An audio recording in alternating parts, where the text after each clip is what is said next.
Good afternoon, everyone. Hopefully you're all here to see Dev 202, connecting the dots, developing for the Kinect SDK. Anyone not here to see Kinect? Awesome. We've got a full room today, which is really, really good. So my name's Bronwyn Zandy. I'm from a company called Soul Solutions, a little company based in Brisbane. And with me today I have John, and today he's practicing being a mute. And if he's tempted to speak, we also don't have him mic'd up, which is going to help him with that. He's going to be driving all the demos and the keyboard for me today.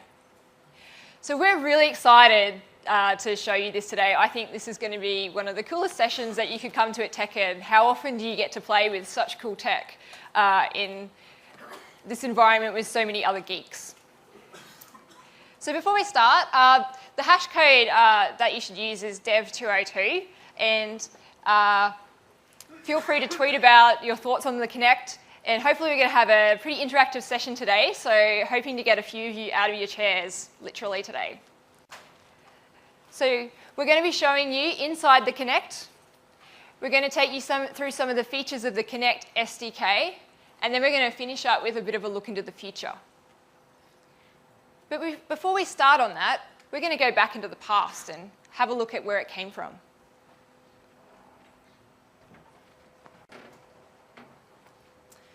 Two years ago, we saw the first videos and announcements of this thing called Project Natal. This revolutionary new device that promised to make you the controller. It promised that we have no wires and no controller to hold anymore. Up on stage at E3, they had Steven Spielberg, where they announced that they would be getting us all out of our chairs to start a revolutionary new gaming experience. Along with that, they promised that we would be able to scan in our own objects. They had Tony Hawk up on stage, scanning in his skateboard for the use in his Tony Hawk skateboard game.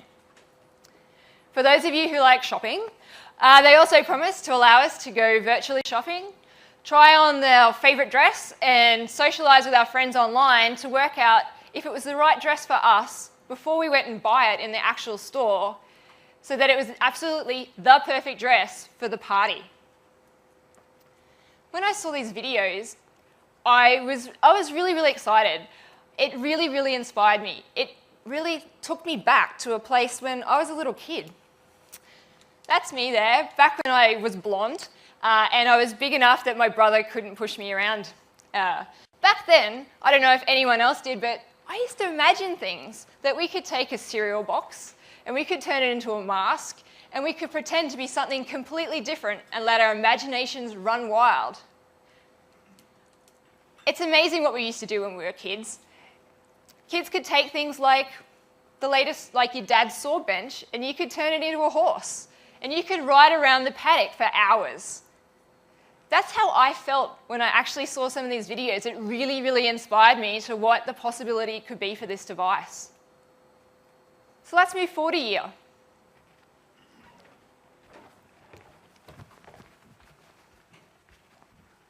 A year ago, Project Natal was released, but it was renamed to the Kinect for Xbox. And a whole new revolution of gaming experience occurred. There was a massive launch around the world. People queued up to get this device on launch day. I pre-ordered one. I wanted one on the first day. There were queues all around the world to get hold of one of these.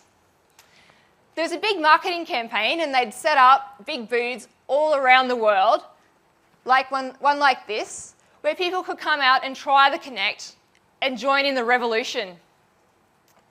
So it was no surprise to me at all when the Kinect won the Guinness World Record for the fastest selling peripheral device ever.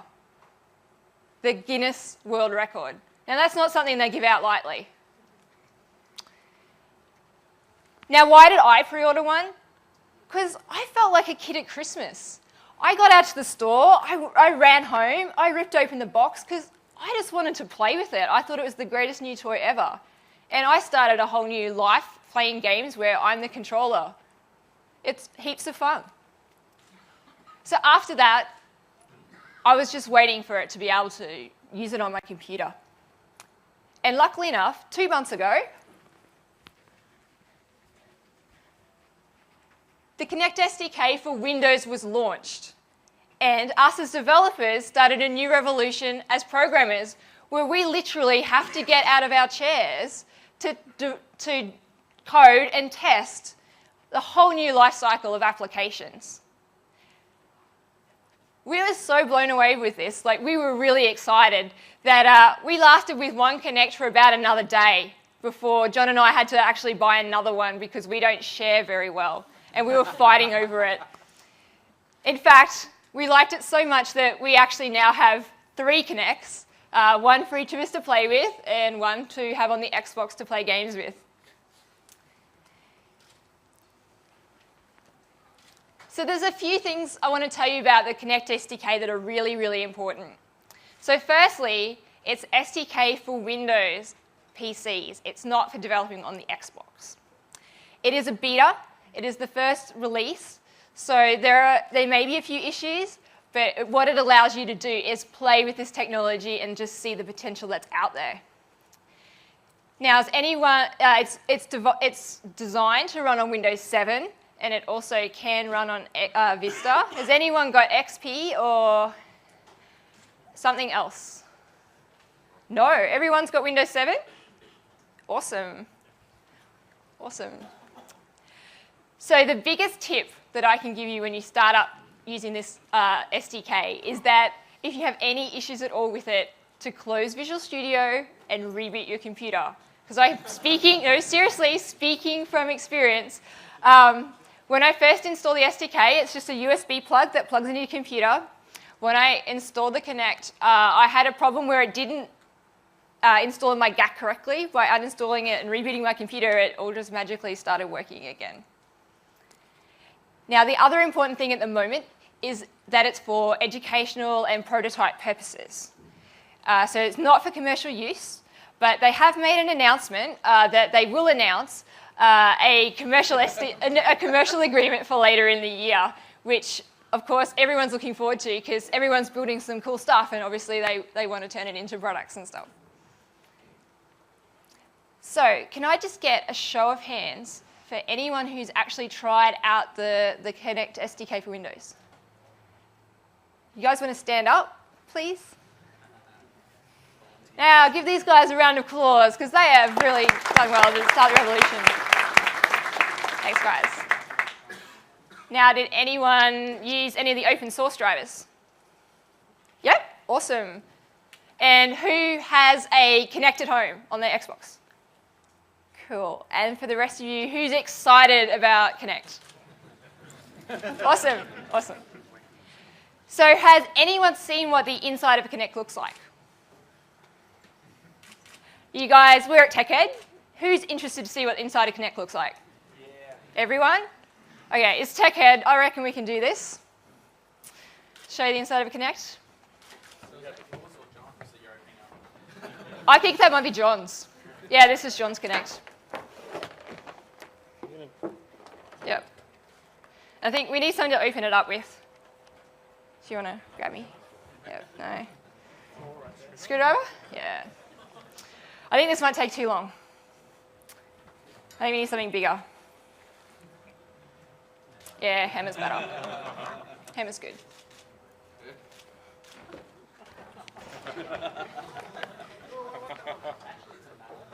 Sorry, it's a mallet. It's not actually a hammer. You're correct. And I think we need a bit of safety here because it could be a bit deadly. We need the safety goggles. And I think you guys are sitting a little close. And you like being personal? Okay, did you want a set of, yeah, I think you might need these. Yep. And yeah, you probably want one too. And maybe the guy just here is probably a bit close as well. Okay. Okay, so you're going to have to maybe hide under your iPad. Is that an iPad? First kid, that's fine. Okay. I'll maybe if I stand here. Okay. Go for it. Go for it? Go for it. Andrew, it's Andrew. Don't do that. Don't do that. Oh, thanks. Here's one you prepared earlier. Yeah, here's one we prepared earlier. It turns out that these are really, really hard to break. We actually took the hacksaw and a few drills to this one to get it apart. But this is what the inside of a Kinect looks like. And I'll pass it around in a minute so you guys can have a bit of a closer look. So if you had a bunch of tools and wanted to sit down and spend time actually pulling it apart into the right pieces and being able to put it back together again, this is what it would look like. So these guys, the Fix-It site, they have a really good article about step-by-step instructions on how to pull one of these guys apart. And we didn't quite have all the right screwdrivers and stuff. So this guy is made up of a bunch of really cool technology into a tiny little box.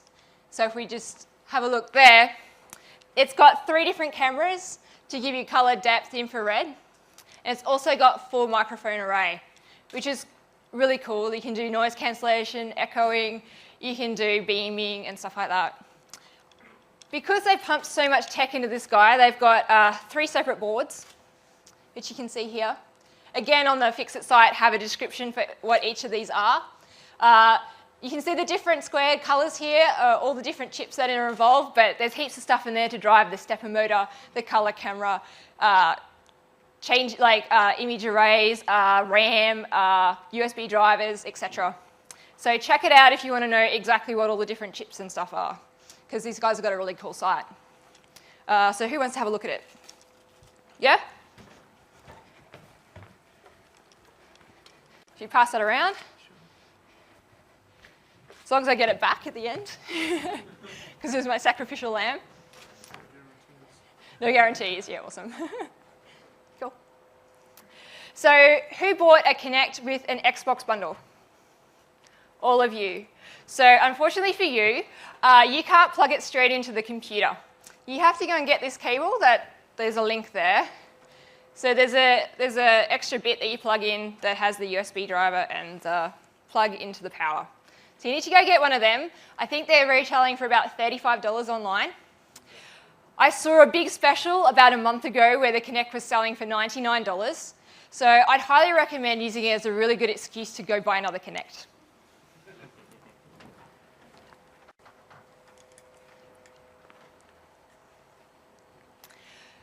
So as soon as the SDK launched, we had a big DDD Sydney. Did anyone go to that?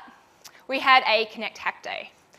So we gave the guys a quick intro to some of the features, and we set them off for a couple of hours developing ideas for the Kinect. And in a few hours, they came up with heaps of different stuff. So I just thought I'd share with you some of the things that they did in about 3 hours of coding. And you might recognize some faces as we show you some of the photos. So the first one here, they did a quick draw application. Which what that is they had 2 people. It was the fastest draw in the West, so they had a countdown. And at the end, whoever was the quickest draw won. That was pretty cool. The next one was it was a human Tetris game. So they had some funky shapes, and you had to contort your body, as Nick Hodge here, you can see, is having a go at it. Contort your body into the right shape as the image came towards you so that you didn't get killed. That was pretty cool. This guy here, he did a media center controller, so jukebox type thing. So he did different gestures, clapping, etc., to drive his music player. This one was a Minority style report. So who's seen Minority Report? Yeah, most people. So what he had was a live video stream running, and what he would do is, as he found images that he was interested in, he would grab them and pull them down to different sections on the screen. And that would freeze frame it, and he could keep them for later, which was pretty cool.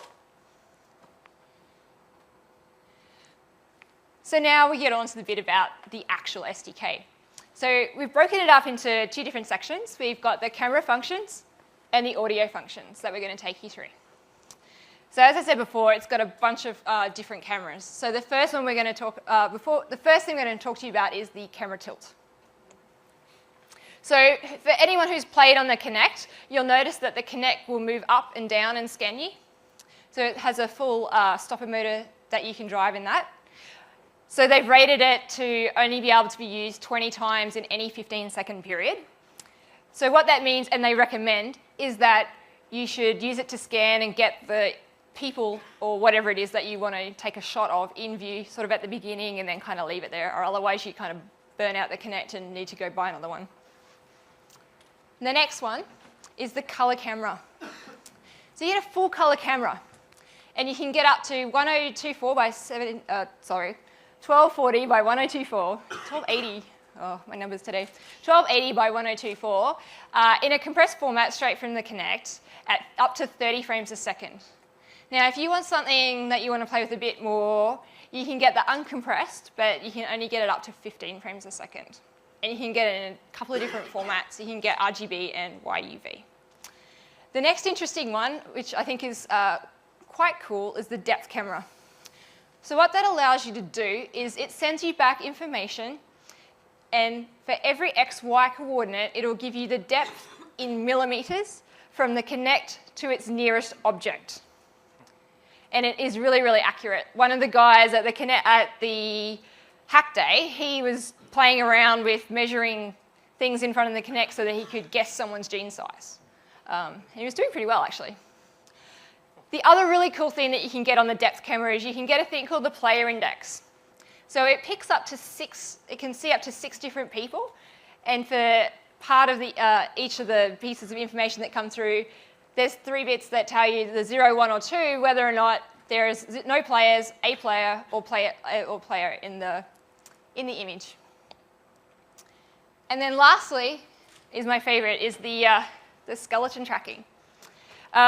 So instead of thinking of a person or a child or a doll that has, yeah, evil child, he is quite evil, think of it as an artist mannequin. Hold Chucky. So for the skeleton information, the Kinect actively tracks 2 people, not dogs, not cats, not dolls. Unfortunately, it doesn't work with this guy or even him. 2 people, and it tracks up to 20 joints. So picture the mannequin. He's got hands with no fingers, so you just get hands, arms, you get shoulder, head, hips, legs, knees, feet, which is pretty cool. And it also tracks up to an additional 4 players passively, which means that you can get like the position of the center mass so that you know that there's people there. And I think some of the skeleton stuff is really, really cool. So to show you what I mean by all of that, we're just going to do a quick demo for you and put all that stuff together.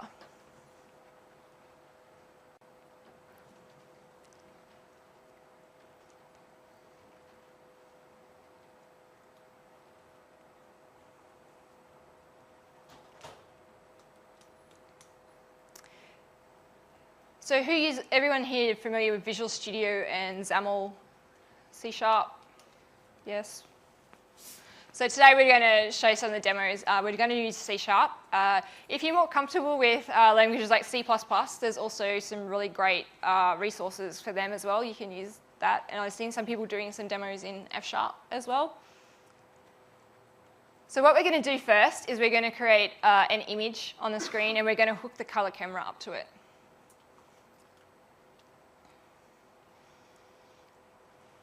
And we're just going to make it the size of the screen as well so you can all see. Now, the really important reference that you have to add is the Microsoft Research Kinect. So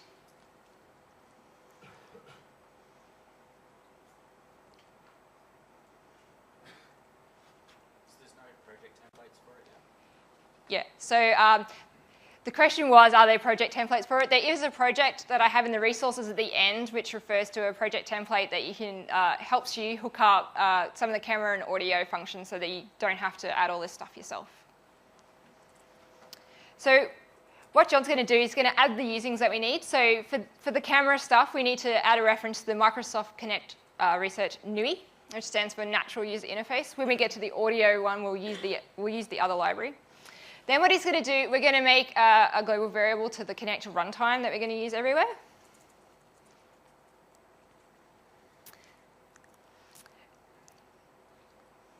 Then we're going to hook up to the Windows Open and Windows Closed event of the form. Now, in the Windows Closed, we have to clean up after ourselves so that we uninitialize the Kinect runtime. Now, in the Windows Loaded event, there's 3 really important steps that you have to do, and it's really common across each of the camera functions. So in the first step, you need to hook up to the appropriate ready event. So at the moment, because we're doing the image, we're hooking up to the video frame ready event.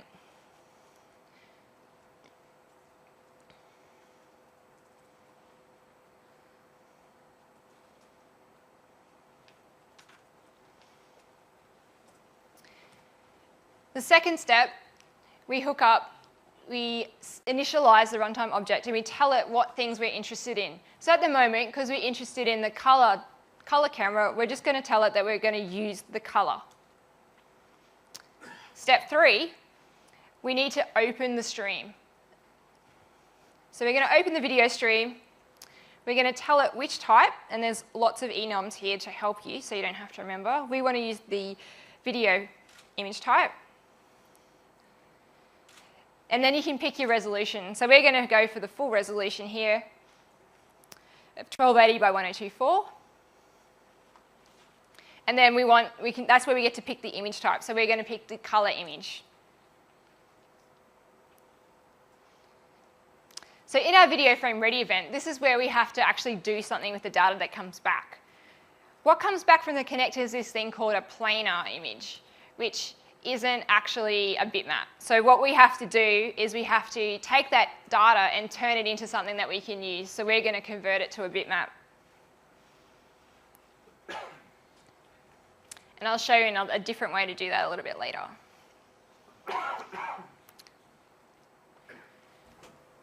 And then John's going to run. And there I am.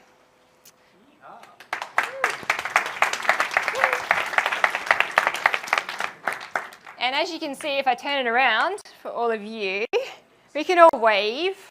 And we can see that it's quite, even though it's not that great a light, we can see it's quite responsive.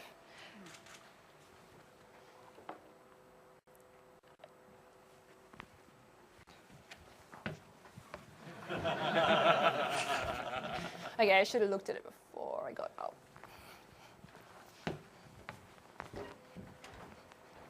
So now that we've got the color image, what we need to do is have a way so that we can set the Kinect up in the right spot so that it can actually see me.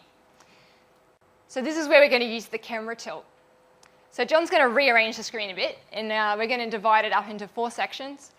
And we're going to add a slider bar and a button so that we can set the camera tilt. So the camera tilt can go anywhere between plus 27 and minus 27 degrees.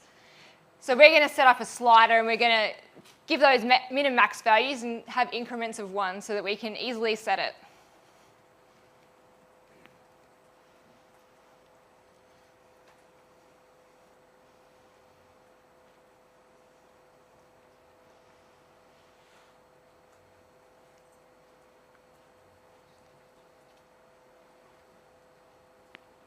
So on the click handler, so we're going to set it, and then we're going to press a button. When we press the button in the event handler, what we're going to do is we're just going to set the elevation of the camera to the integer value that we set in the slider bar. So when he runs that up, I'm in the right, actually set it in the right spot, but he can move it right down.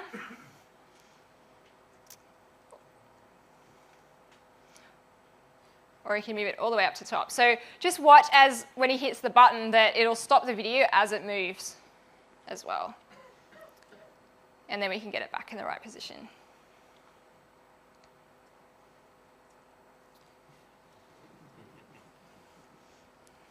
Cool. So camera tilt is really, really easy to use. You just have to have a little fiddle with it. So the next one we're going to show you is the depth camera. So what we're going to do here is we're going to hook up the depth camera, and we're going to apply a little library to do a grayscale value to indicate how far the person in front of the Kinect is standing from it, or objects. you can do whatever you want with the depth data, but what we're going to do is apply a coding for fun helper. Is everyone familiar with coding for fun? Couple? So these guys have like a really cool job. They get to build cool stuff on Microsoft Tech, and they post lots of articles about it. They have done a bunch of interesting articles and a bunch of interesting helpers for the Kinect SDK. So John's just going to add a reference to that DLL before we move on. And then again, we're going to go into our 3 steps. So the first step is we're going to hook up to the ready event. So this time we're hooking up to the depth frame ready.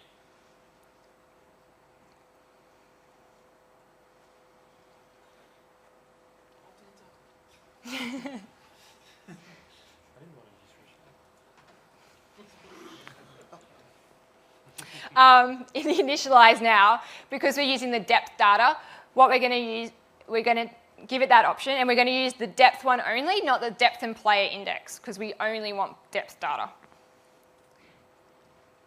And then we're going to open the stream, and the depth data, you can't get 1280 by 1024.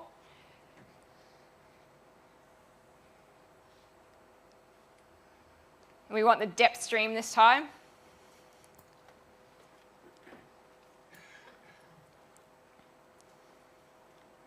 He wants 640 by 480, and we want the depth data.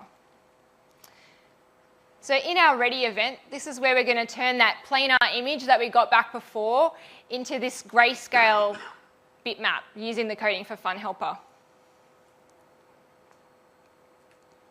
which is a really good way to get you started playing with it, and then you can have a bit of a look and see how they actually do it. So when I run it up, you can see that things are different colors. So as I walk closer to the Kinect, I get lighter until the point about 80 centimeters, I'll disappear. And if I could walk back far enough without falling off the stage, I would disappear here at about 11 feet.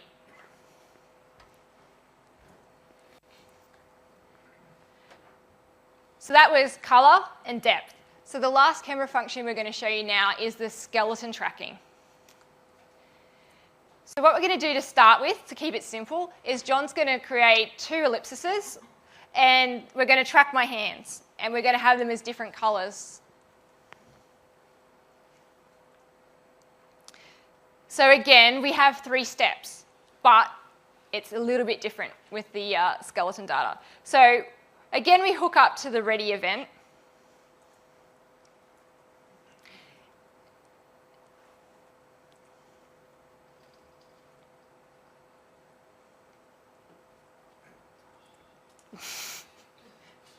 Someone's not liking John's coding down here.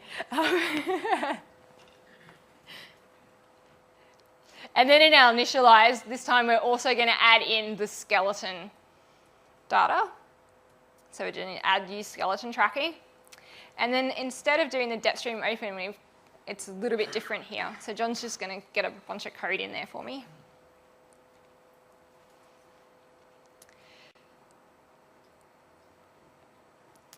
So in here, what we're doing is we're doing this thing called transform smoothing, which smooths out some of your movements. And in it, there's a bunch of different settings that you can play with, which I'll show you in a minute.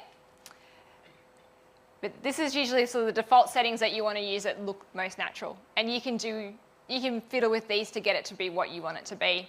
So then in the skeleton frame ready, what we're going to do is hook up to all the data that's coming back from the Kinect. So the Kinect gives us back the skeletons that it's tracking. And sometimes if someone has been tracked and walks off the screen, it'll tell you someone who isn't tracked as well. So we just want to make sure that we grab the tracked skeletons. And for this demonstration, we're just going to grab the first one because it's just going to be me for the moment. And we're just going to make sure we have a skeleton before we continue on. For those who use the original SDK, have you used the skeleton tracking? Anyone? Couple?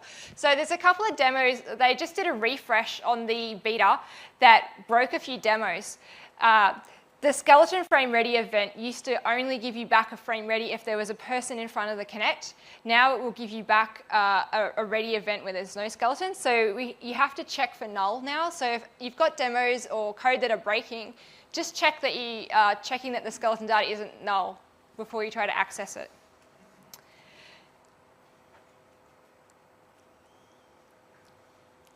So what John's going to do now is what he's going to do is he's going to take the data that's coming back from my track skeleton and he's going to map the position of my hands to the position of the image of the ellipsis on the screen. And the Kinect gives us a really nice enum for all the different joints that you have access to. So he's going to hook up to my left hand.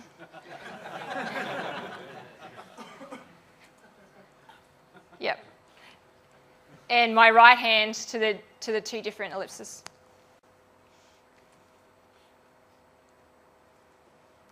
Yep, right hand.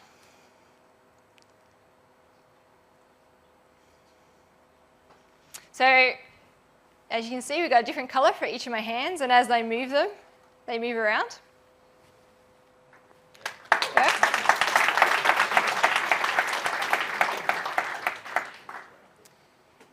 So to show you something a little bit cooler, usually you want to see the whole skeleton. So we did a little bit of a XAML DLL and created a skeleton DLL that you can drop in and hook up to the Kinect SDK so you can see it all at once. So we can see all of, and we've got little like circles and stuff. So John's just going to add a reference to that DLL and we're going to drop it in the screen to replace those two circles because it's way more interesting when Visual Studio stops.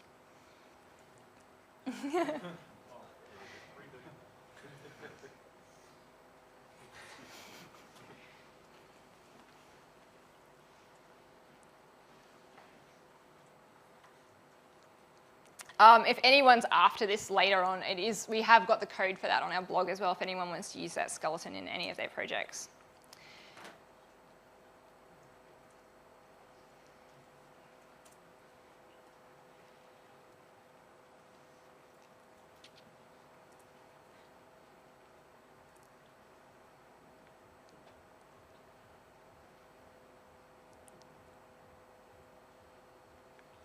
So instead of setting my hands to the ellipsis, he's going to just set pretty much every one of my joints to that little skeleton XAML guy.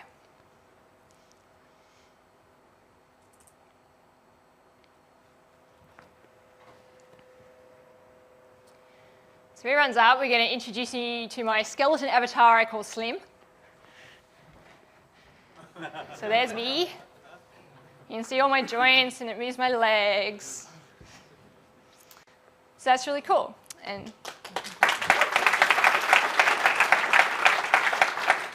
so the best way to show you about that smooth transform that I just mentioned before is we're going to turn it off. So we're just going to go back and comment out that transform to show you what difference it makes.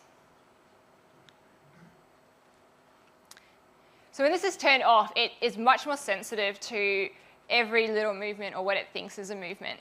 So now when I stick my hands out, you'll see my joints and hands are jittering and I'm not moving a bit. It's a little bit shaky. And then if we go back and turn it back on, just to keep him busy.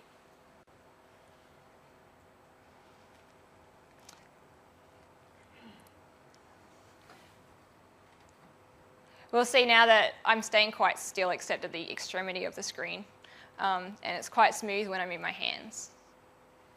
So there's like a jitter, a radius, and stuff that you can play with to get the settings that you want. And some of them do trade off the other. So if you want to, people are laughing at me, aren't they? Yes.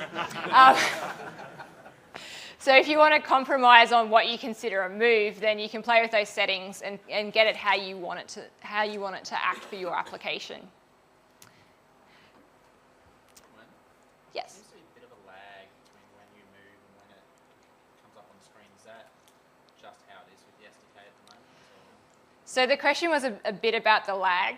So what we've got running at the moment is we have the full color camera at full resolution, the full depth camera, and the full skeleton on a laptop through a USB device. So if you really want to concentrate on one particular thing, you can just use one of those. And I think you'll also find the light will play a little bit of a factor into it as well if it's a less well-lit room. If anyone's ever played Kinect on the projector, you'll find that it's a lot grainier and stuff as well. So it'll all come down to how fast your computer is and how many different things you're hammering your computer with at the time.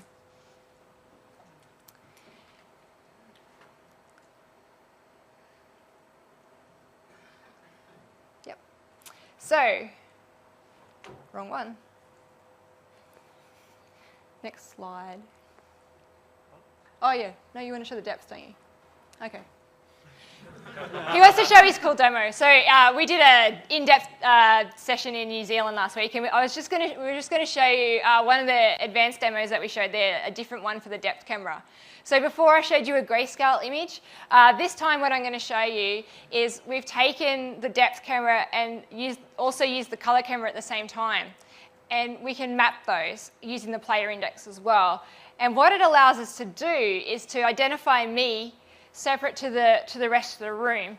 So if John hits the blur button, I'll be in focus while the rest of the background is blurry, which kind of gives you that effect when you have a camera on like an f4 stop or something like that. But the cool thing is if I've stretched myself out, if it can see me, is it has from my fingers here to my fingers here in focus, like what looks like in focus, and all the background blurry. I think what demonstrates that better is when he puts up the mesh view, where it takes me out of the picture and shows the background. So that's a bit cool.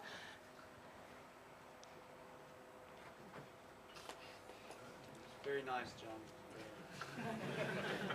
Good demo, John.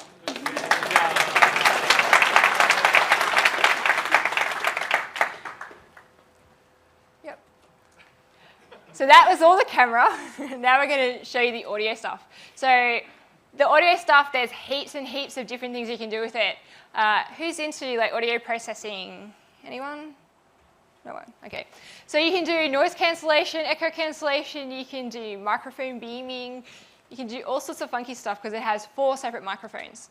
What we're going to show you in the demo today is we're going to show you the speech recognition, which is really cool. So you can speak to it and it will pick up your voice and know what you're saying and stuff like that.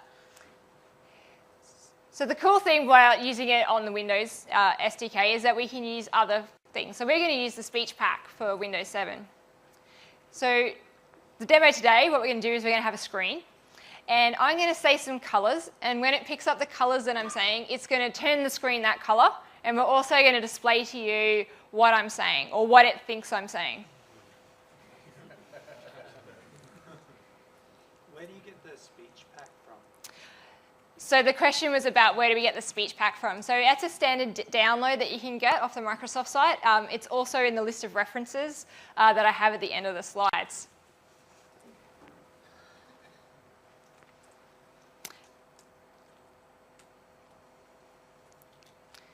So John's got the grid there, and he's just got a little text box that's going to display what I'm saying. Again, we're going to add the reference to the Kinect DLL, but we also have to add in the Microsoft Speech DLL reference.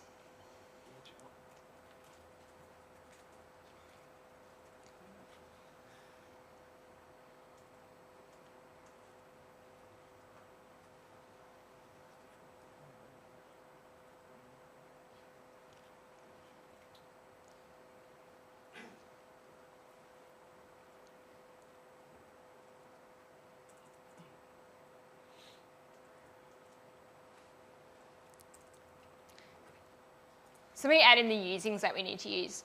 This time, before we use NUI, now we're going to use audio from the Microsoft Research Kinect. And we're also going to hook into the Microsoft speech stuff.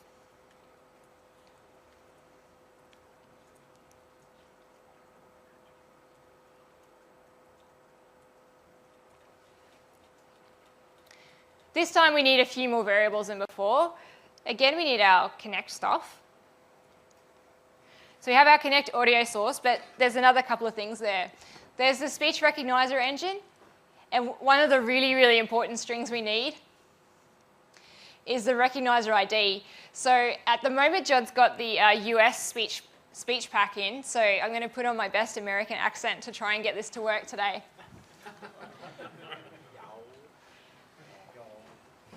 Do they have an Australian one? So there is a bunch of languages available, one of which is Australian. I don't think there's New Zealand, but no one from New Zealand would like look it up for me when I was on stage. But yes, there is an Australian one, but we like a challenge, and it's way funnier. Is it New Zealand? No, I don't think so. Beach does do it. Beach does. So again, we hook up our loaded and closed events. In the closed, we have a few extra things that we have to clean up this time. So we have to clean up our speech recognizer, and we also have to dispose our Kinect source.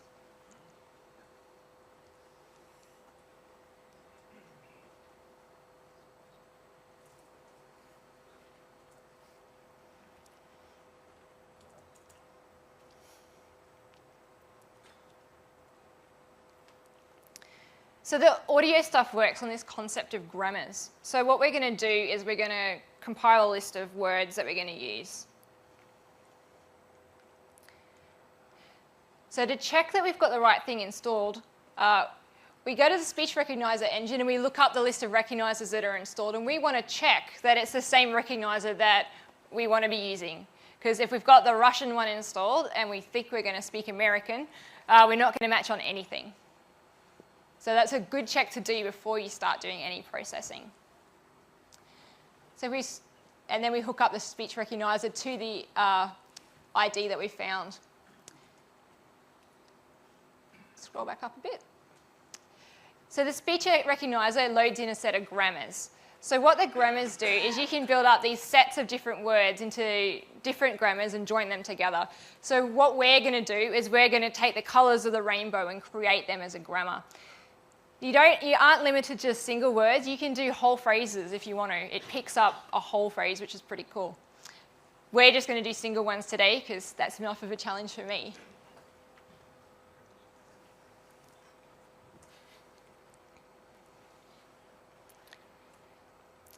So with the recognizer, there are 3 really important events that you really want to know about. So the 2 not so important ones are the hypothesized. So that's where it's guessing, having a guess at what I'm saying. And the rejected, that's where it's decided that I haven't said what it thinks I'm saying.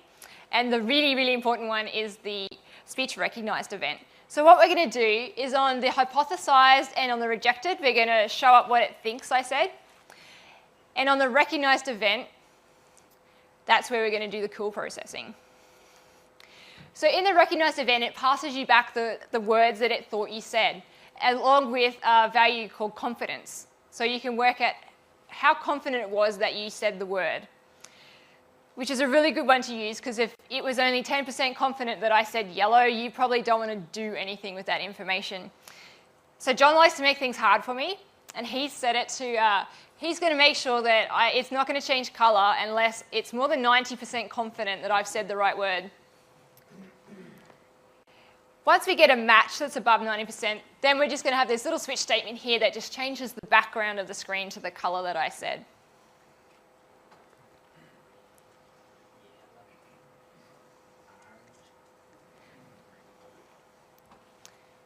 So now with the Windows loaded event, we have to hook up this stuff, but the audio needs to run on a background thread. So we just need to create a little function that'll go and hook up the Kinect source. Now in here, there are heaps and heaps and heaps of different parameters that you can set and muck around with and make the audio do what you want. We've just set pretty much the default ones. You can set the beam, and you can set how many people, you can set player indexes, you can set echo, there's like a list this long. But we're just going to play with those couple today. Yep. So we're going to start the Kinect stream, and then what we do is we hook up the speech recognizer to the Kinect stream so they're talking to one another. And the recognize async is really important. We're going to set it to multiple. So after so that it doesn't stop after it's matched one word. So each time I speak, it's going to keep processing. So back in our load event, we're going to start a new thread and kick off that function. So fingers crossed. Red. Yes. Yellow. Pink. Green. Blue. Purple. Orange. Oh man. Rainbow. Yeah, this is one I had trouble with before. Rainbow. Rainbow.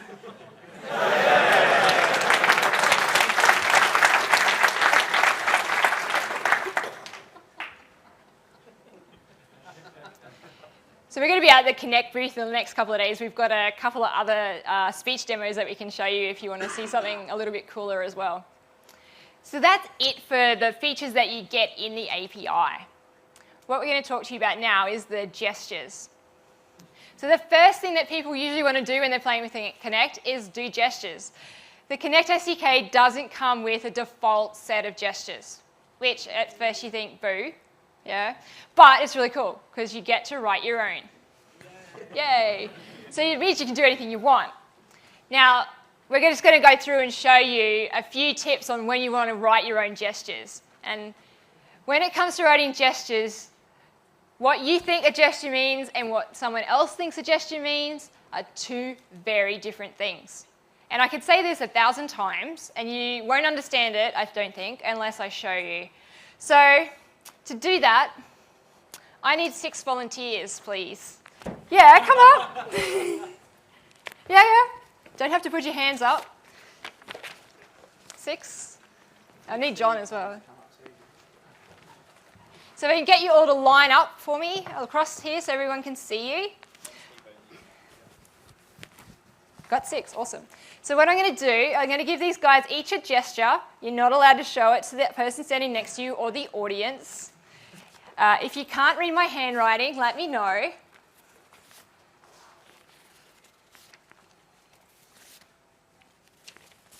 And what we're going to get you to do is we're going to get you to do the gesture written on the piece of paper when I tell you. Are you showing people? Maybe. Shouldn't let you up on screen, on stage. So the rest of you thought you got off light, right? So actually, I need your help as well. So what we're going to do is we're going to count 3, 2, 1, go. And on go, these guys are going to do their gesture. You can do it as big or as small as you want. Everyone know what their gesture is? Cool. So we'll just come back here so everyone can see. No, you do it to the audience because they have to work out what your gesture is. Okay? So everyone ready? Okay, ready? 3, 2, 1, go! So does anyone want to guess what this gesture is here? Shooting. What's yours? Do it again. Shooting. No, you don't tell me what it is. Yeah. This guy's? Yeah. I think he's copied John. But does everyone notice that everyone here has done a different gun? Can we see them all again? So we've got the 2-finger, we've got shotguns, we've got the one hand, we've got the double hand for like steadiness. Bazooka, we've gone bazooka. Awesome. Now, can you imagine having to write the trigonometry to work out every one of these combinations? It'd be a tough job, I think. So if you need to, the best advice I can give you is give them a gesture, 1, that they know, but 2, if you can show them or teach them, you're going to get a much better hit rate on your gestures. So just give these guys a round of applause. I think they all did really good gestures. Thank you. You can sit down. Yeah. Or you can stay if you want. Yeah, okay.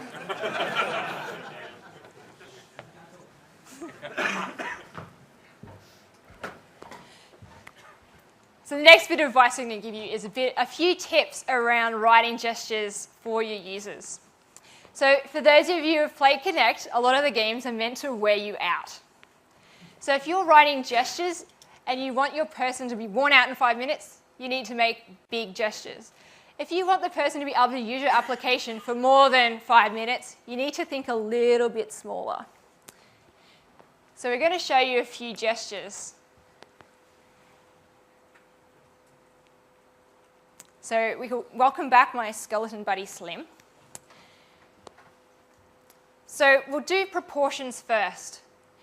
If you want to make someone do a really big gesture, we recommend that you make the proportion of what happens when they do that gesture equivalent so that they feel like they've gone a long way. So if I do a big swipe like this, I want it to go to the end of the list like that. I don't want it to go this far or I'm going to be doing that all day and feeling like I can get nowhere. The other gesture, most people want to start with a swipe as well. So if I do a swipe this way, and I want to do a swipe this way, but if I want to keep going left, what happens if using the same arm is I end up back at the same place all the time. So because the Kinect gives you every separate joint as different arms and stuff as well, the best thing to do is split up your gestures. So if you want to do a swipe in one direction, use one arm. And if you want to do a swipe in the other direction, use the other arm. So when you want to scroll through big lists, a lot of us are tempted to do this like scrolling action that makes us move across. Now, I don't know about you, but I can't do this for very long before my arm feels like it's going to fall off. So what a lot of people will do is they'll say, stick out your hand, and while we're holding it, we'll keep scrolling, which is better. I can do this a lot longer, but eventually my arm's going to get tired if that list is really, really long. So a recommendation for what to do there would be stick your arm out to start it scrolling, and then use a completely different gesture to stop it. So that's our top tips on gestures. So to show you how we've used it before, we've got a little demo.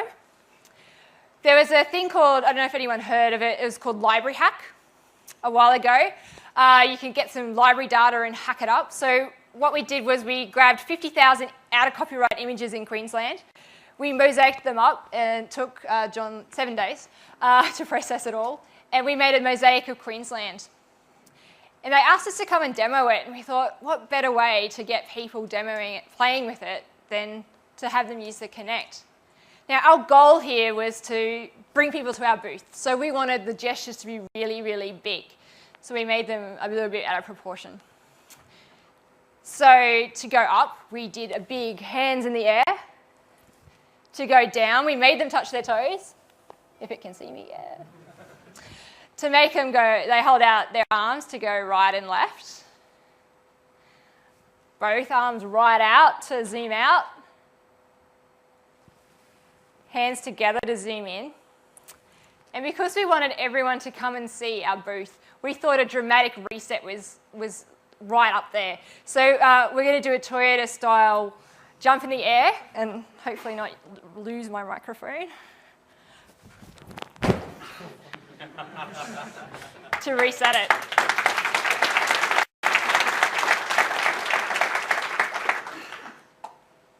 Cool.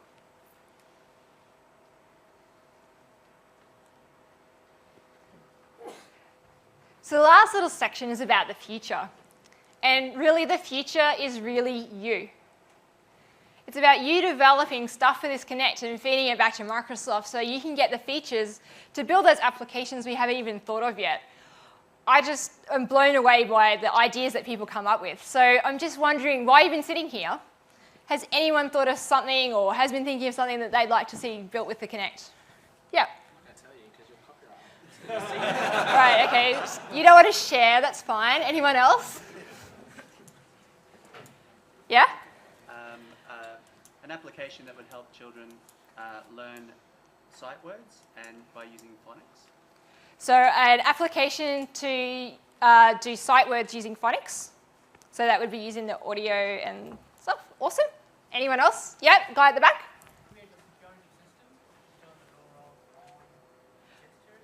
So you want to do a security system using gestures to look at the different images? Turn on lights? Yeah, that'd be cool. Do gestures to turn on the lights in your house. Anyone else? Yeah?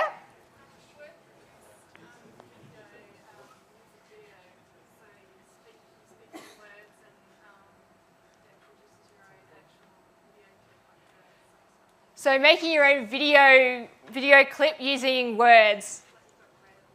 Yep, awesome. Anyone else? Yeah? I think you probably could. So it was used as a cheap home automation system. So you want to use, do you want to use gestures? Lights on. You want to use voice as well? Yeah, so I could definitely see that you could use the voice recognition to hook it up. Can it do voice recognition rather than just text recognition? So like, Can it determine the difference between your voice and your voice? Yes, so that's one thing I didn't mention. With the audio, it also has the ability to pick up the player index and know where the source of the audio is coming from. And then you can also point the audio, like microphones, towards different angles and stuff like that as well. So sorry, taking on to that concept then, because I do know that like some of the games like the health tracking game, it remembers you by your shape. So you can do all that, is that right? Through the SDK, like it can identify you physically as the person. Because me and my girlfriend are different sizes, so you should be able to. So the questions around recognise you based on shape. The SDK hasn't got an API for that, but you could use the depth image yourself to like store that player was a particular shape or height or whatever, and then use it to recognise different people. And obviously the beauty with it being Windows is that you can, if someone's written a particular DLL or a complex project, you can pull that in, so you don't have to write all this stuff yourself from scratch. Yep. I was just thinking, can it recognise distinct voices? Like, would it recognise it's me from my voice if it's recorded me once? I don't think it does that at the moment. Because that would be great security. If you have just family members who can open your front door by saying open, and it wouldn't recognise any voice. The problem though is, I don't know about anyone else, but it scares me when I hear my sister on the phone. She sounds like me, so I wonder if. But apparently our voices are all completely unique. Yeah, it's Not very the true. human ear, but Yeah. apparently at some level. But I'm assuming that if you could get a voice, like there are those voice recognition sort of, if you could get a project like that, you could hook it in for sure, I'm assuming. Then you get a cold and you can't get in, yeah, so you probably need a backup plan, right? Just say it through the phone. Say it through the phone. Open the door. Yes. Oh, hang on. No, not yet. Yeah, okay, you can talk. Oh, we got some more. I got a good idea. I reckon we could make, we could be a star in like one of our own action movies or something. John wants to be a star in his own action movie. Yeah. Kindergarten cop. Kindergarten Cop. Yeah? Yeah, can we?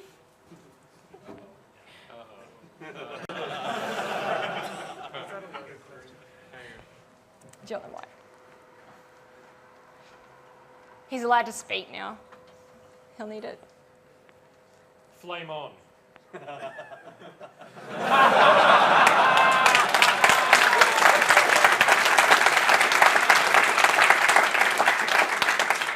Abracadabra.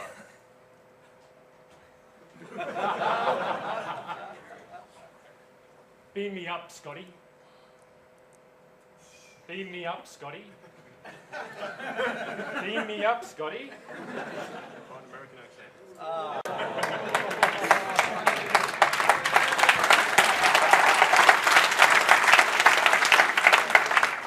So we were at the Imagine Cup finals in New York about a month ago, and I don't know if any of you know what Imagine Cup is, but there is a booth out in the showcase that I definitely think you should go check out. But what they do is they run a competition every year for students to develop software that changes the world.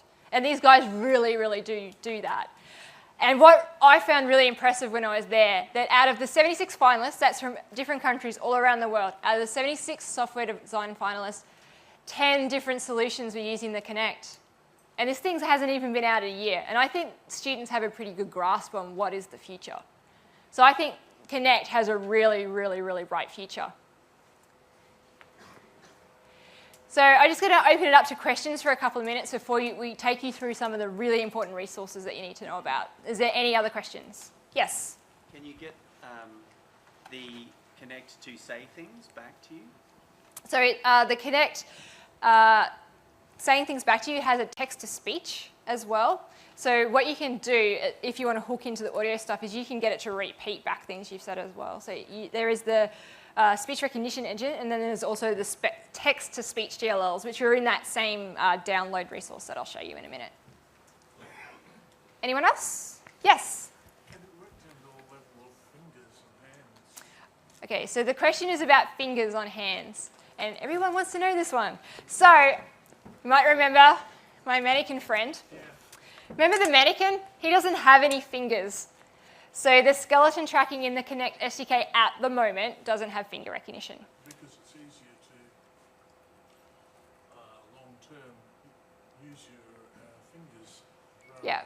So you could, if you want to do some coding, you could use the depth camera as well to pick up fingers. but I'm assuming that like everyone seems to be asking for it.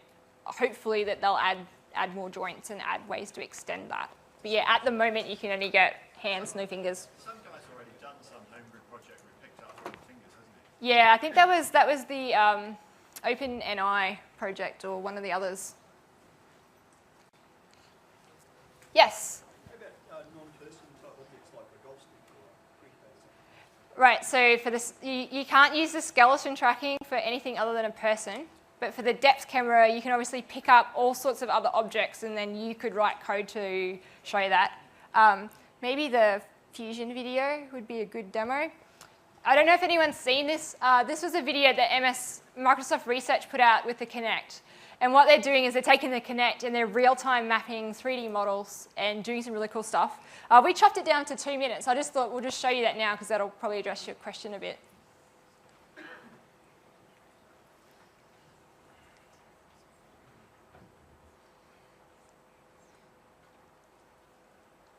So he's got the Kinect and he's just walking around the room.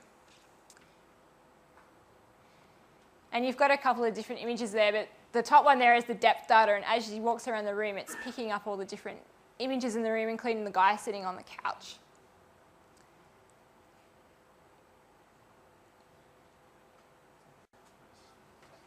Oh, is this the 10-minute version? Dope.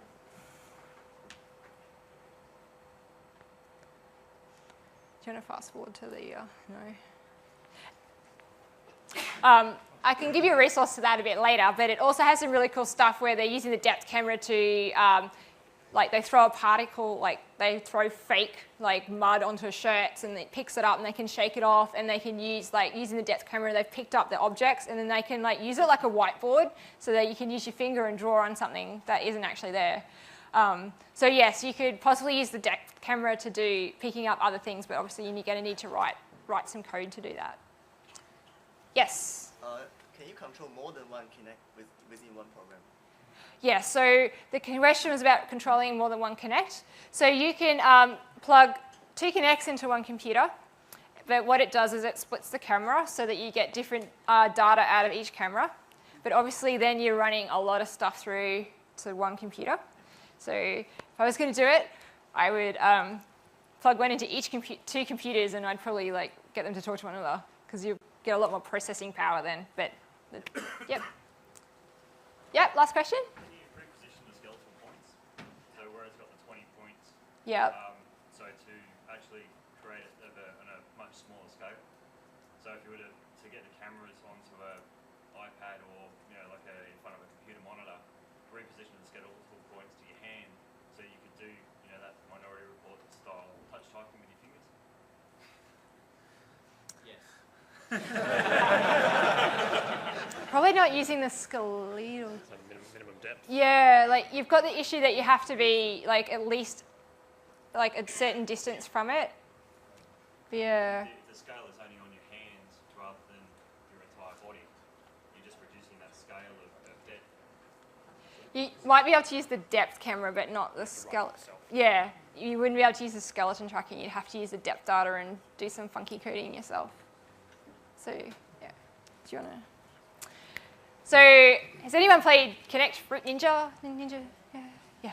Okay, so the guys, half-brick guys that wrote that are going to be here tonight at the Spotlight Showcase, showing off Fruit Ninja Kinect and talking about it a bit. And also when they're, I don't know if anyone saw in the keynote, there's like the Spotlight competition with Windows Phone. We've got an app that's in that. So if you guys want to see our app and see the half-brick guys, there's a session tonight at 6:30 in Central C. And you can see there's 4 really, really great apps from around Australia using government data on Windows Phone 7 and the Fruit Ninja guys. I'm really excited about that. And then here's a list of resources. The default color for links is blue, so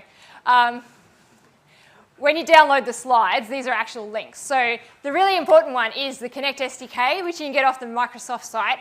Up there is the SDK, a bunch of documentation, a bunch of videos, and a really good forum that the Microsoft guys are doing really, really well to hook into. There's the Coding for Fun guys. Check out their site. They've got DLL package for all the helpers, but they've also been putting up bunches of articles around anyone in the community doing cool stuff. So there's really good starters for all sorts of funky projects there. For those of you who had the Kinect Xbox bundles, there's the link for you if you don't want to buy another Kinect and want to fork out for the power supply instead. For Stephen, there's the Visual Studio 2010 templates. Someone's done up some of them, so it includes all the DLLs and stuff for you automatically for each of the things.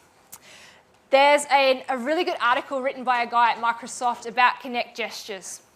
So he has a really good concept around training gestures. So when you come to do things like circles, everyone's circle's different. So he has this idea of so that you can record it and play it back and it'll recognize it using a template pattern as well. Really good article. Check that one out if you're interested in doing gesture stuff. And then for all the guys that want to do speech recognition and text-to-speech, there's a link there to download all the different language packs there, and there's heaps of different ones. And also, the really important thing is to fill out your evaluations, because there's heaps of prizes. I think they're giving away touch mice and stuff like that. And obviously, we really like to hear your feedback about what you thought of the session and what you'd like to see and stuff like that, because we find that really, really valuable. And yeah, that's it. So I just want to take a second to thank all the guys that came up and helped me, because it makes it a lot easier if I have volunteers to show off some of my demos. And lastly, lastly, I'll thank John for helping me. He's been a good coder. But lastly, I really want to thank Andrew there. He put us through a speaker training course in the last year, which has been totally awesome. And I think you'll notice that some of the presentations around this week are going to be a lot different because of this man. I just really like to thank him for getting us involved in that this year.